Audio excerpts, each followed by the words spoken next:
Last game, it's the Harbaugh. It is the Baltimore Ravens versus the Los Angeles Chargers, a rematch of Super Bowl coaches I and was gonna brothers say going up I'm old enough against to each remember other. when this happened in the Super Bowl between these two brothers.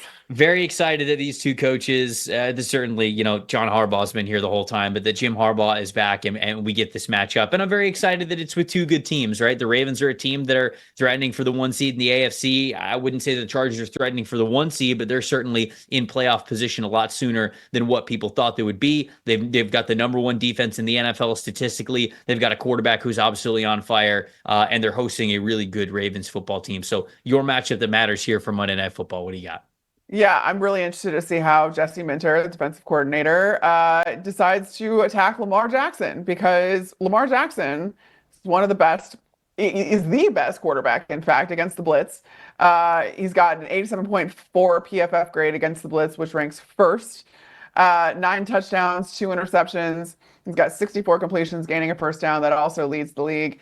But this is the fun part, is that the Chargers don't really do that. They don't blitz. They already have blitz at one of the lowest rates in the league, just 25.7% of passing plays. And yet, 37 sacks generated, that's tied for fourth. They have 190 pressures, that's top 10, and it's a rank of ninth. 15 offensive touchdowns allowed, which is the fewest. They have the number one scoring defense in the league, allowing just an average of 14.5 points per game. That is, to say that in week 12 Mm-hmm. is incredible. It really, really is. And this is just something that you really need you need to limit Lamar Jackson. And what you happen to do well is something that could potentially be the it factor or be the matchup that matters against Lamar, because you're not just going to try and overload him, because that doesn't work, and you know that doesn't work. But you've been able to get pressure with four, so that's something I think is going to be absolutely crucial for this Chargers defense.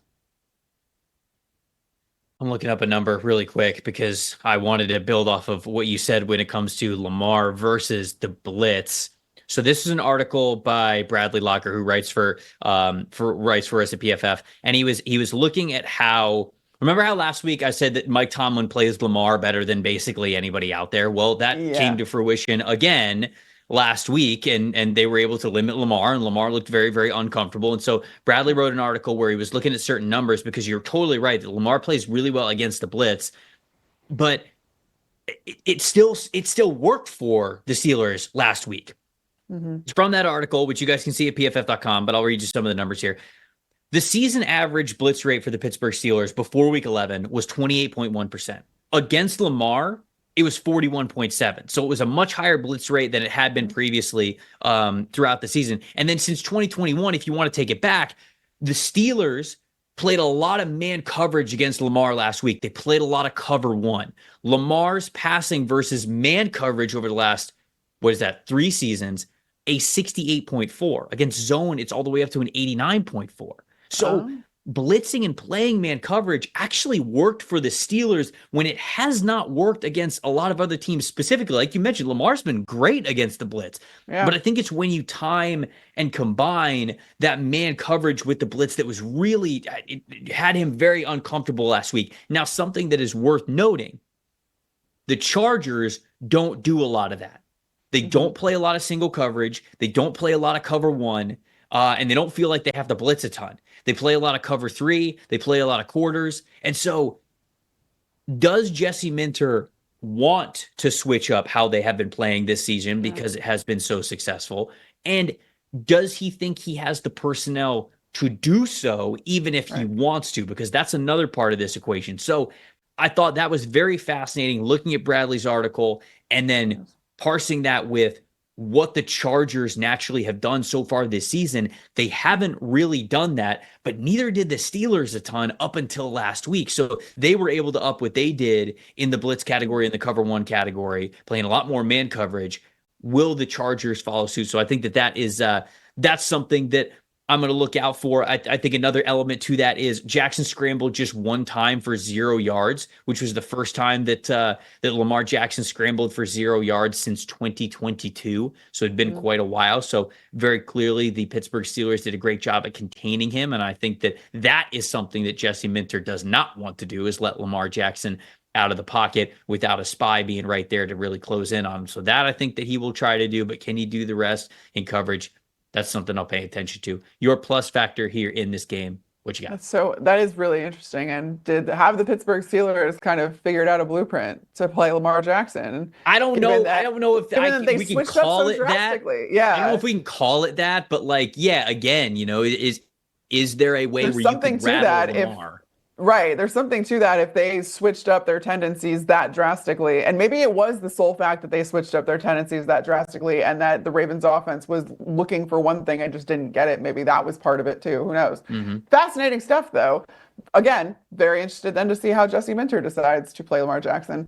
But going to the other side of things, I have been picking this man as a plus factor for like at various points throughout the season, and it's finally paying off, and that is Ladd McConkey, my friend. I am so pumped that listen, his stats the last 3 weeks, okay?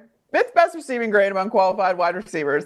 He's gained a first down on all 8 of his catches, and 7 of the 8 have been explosive plays. He has a 21.9 yard per reception average in that span.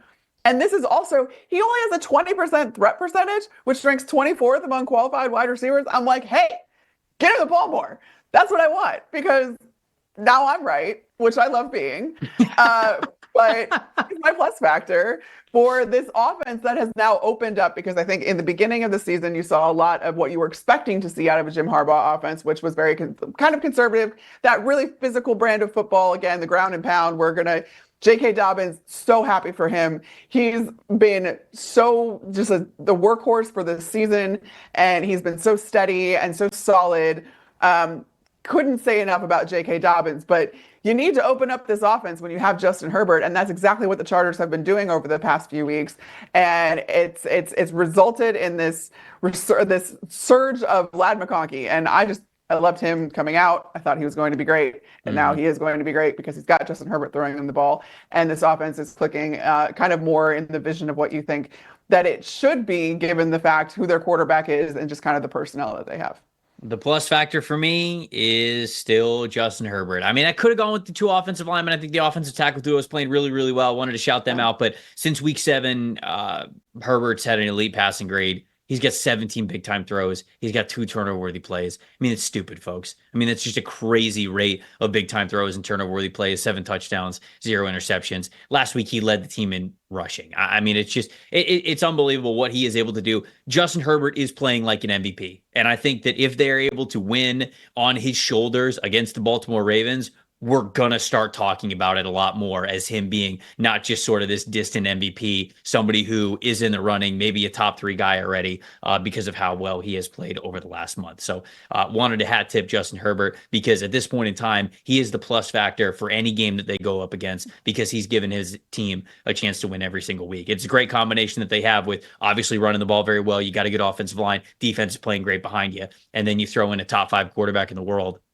Pretty good combination. So I'm excited to see this rematch of Jim and John Harbaugh going at it. This one's a little personal for these guys. Who's got it better than us? Who's got it better than us? When we get to watch a game like this, nobody.